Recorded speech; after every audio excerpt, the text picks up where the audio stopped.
Guys, स्वागत है आपका अपने यूट्यूब चैनल स्टडी विद अमन कुल में। आज हम हैं director of education GNCT of Delhi की वर्कशीट नंबर 47 जो कि क्लास 9 के लिए सब्जेक्ट आपका साइंस है। डेट है जिसकी 3 नवंबर 2021। आप अपना नेम एंड अपनी क्लास टीचर का नेम लिखेंगे। आज हम अपनी रिवीजन वर्कशीट करेंगे जिसका चैप्टर हमारा 5 हो जाएगा। सेल जो है बेसिक और स्ट्रक्चरल यूनिट है लाइफ का, क्योंकि इसके जो सारे फंक्शन हैं वो एक सेल के द्वारा ही होते हैं। अब हमारी ह्यूमन बॉडी के जितने भी फंक्शन होते हैं वो एक सेल द्वारा करते हैं। इस बेसिस पे ये लिविंग ऑर्गेनिज्म में दो टाइप के होते हैं, यूनिसेलुलर और एक मल्टी सेलुलर। यूनिसेलुलर यानी जो ऑर्गेनिज्म सिर्फ सिंगल सेल से बना हो, जैसे बैक्टीरिया, अमीबा, पैरामीशियम।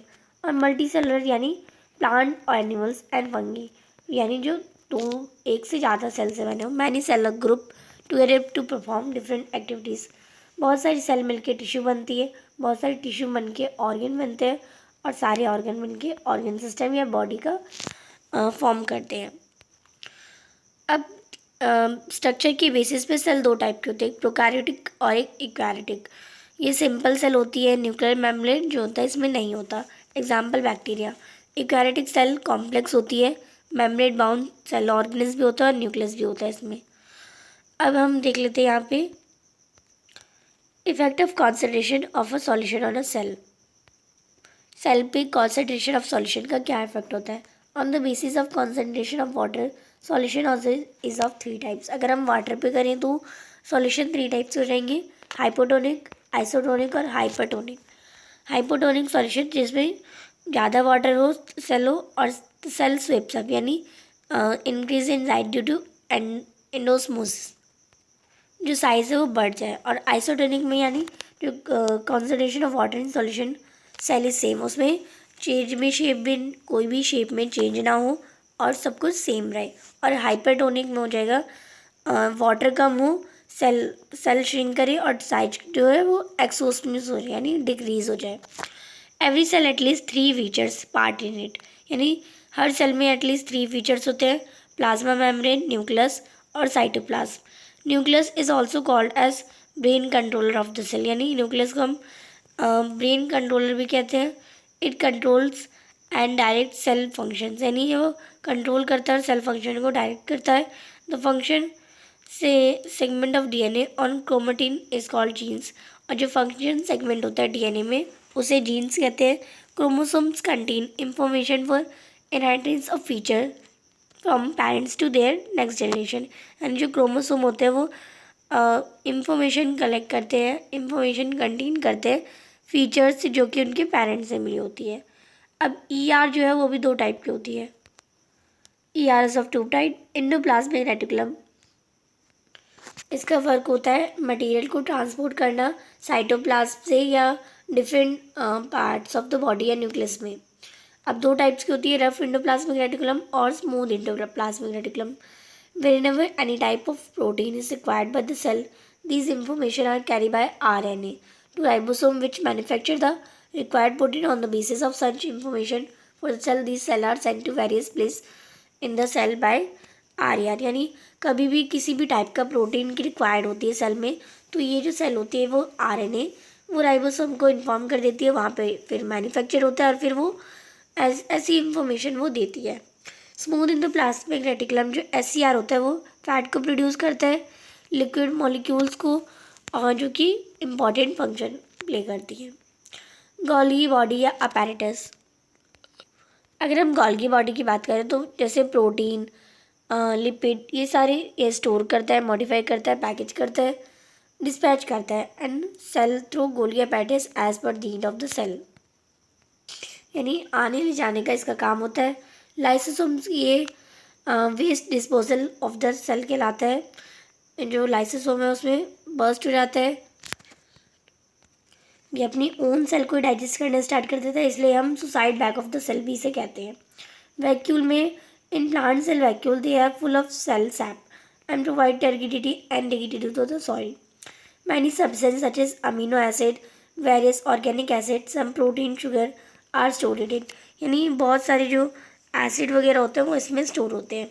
माइटोकॉन्ड्रिया ये एनर्जी प्रोवाइड करता है, इसे हम और एटीपी प्रोड्यूस करता है। इसे हम पावर हाउस ऑफ द या प्लांट एनर्जी भी कहते हैं, या energy plant of the cell. Plastid ये double membrane bound cell organelle होता है जो कि सिर्फ प्लांट सेल में फाउंड होता है। प्लास्टिड दो टाइप के होते हैं, ल्यूकोप्लास्ट, क्रोमोप्लास्ट। क्रोमोप्लास्ट जो कि ग्रीन पिगमेंट होता है जिसमें क्लोरोफिल होता है, और इसे हम क्लोरोप्लास्ट भी कहते हैं। Photosynthesis take place in chloroplast, और जो फोटोसिंथेसिस प्रोसेस है वो क्लोरोप्लास्ट में होती है। Carbon dioxide plus water, sunlight plus में क्लोरोफिल, H2O यानी वाटर, सॉरी C6H12O6 यानी कार्बोहाइड्रेट, और ऑक्सीजन। तो ये हमारा का जो फोटोसिंथेसिस है उसमें फॉर्म होता है, और ये कैसे प्रोसेस होती है ये बताया हमने। Check yourself, what change will occur in resin and RBC? What are they placed inside a hypotonic solution? Why? तो अब इसका आंसर करेंगे। When both resin and RBC placed inside hypotonic solution, both gains water and start swelling up. Question number 2 है difference between, आपको prokaryotic और इक्वारियोटिक cell में difference बताना है। तो जो प्रोकैरियोटिक सेल होती है हमने अभी पढ़ा, ये सिंपल होती हैं, इसमें स्मॉल सेल रेंजिंग होती है 1 से 2 nm। पॉसेसिव रिगिड सेल होती है जो कि रिकैप्चर होने में प्रिवेंट कराती है। Membrane bound organs are absent in prokaryotic cell, जो मेम्ब्रेन बाउंड ऑर्गेन्स होते हैं वो भी नहीं होते। Genetic materials is not enclosed in nuclear membrane, और जो जेनेटिक मटेरियल होते हैं वो भी न्यूक्लियर मेम्ब्रेन में नहीं होते। Genetic material consist of singular cellular और endless double helical molecule of DNA। Eukaryotic होता है कॉम्प्लेक्स लार्जिंग सेल्स होती हैं। जो इक्वारियोटिक सेल्स होती हैं ये कॉम्प्लेक्स लार्ज सेल्स होती है 10 से 100 nm तक। इसमें लोग रिगिड सेल वॉल भी नहीं होती, वर्ब्रेटिस की तरह प्लांट्स में जैसे होती है। Cell wall is present. Membrane bound cell जो ऑर्गेन्स होते हैं वो भी प्रेजेंट होते हैं इक्वारियोटिक सेल में। जो जेनेटिक मटेरियल्स होते हैं वो भी इनक्लोज होते हैं। वेल डिफाइंड न्यूक्लियर मेम्ब्रेन भी है, और बहुत सारे क्रोमोसोम है जो कि लीनियर ओपन और ended double helical molecules of DNA है।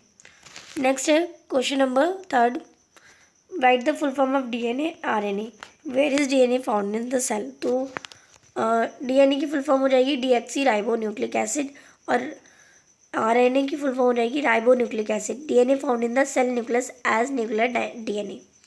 क्वेश्चन नंबर 4 है, draw neat diagram of plant and animal cell, label its important cell organs. तो आपने लास्ट वर्कशीट में जो प्लांट एंड एनिमल सेल का डायग्राम बनाया था, आप इस क्वेश्चन में वही बना देंगे, क्योंकि रिवीजन वर्कशीट है, या आप अपनी बुक से ही बना सकते हैं। तो आंसर नंबर 4, आपको बस डायग्राम बनाना है, आप अपनी बुक से बना सकते हैं। लास्ट वर्कशीट में जो आपने ये वर्कशीट करी थी जब आपने प्लांट एंड एनिमल सेल का डायग्राम बनाया था, तो आप वहाँ से बना लेंगे।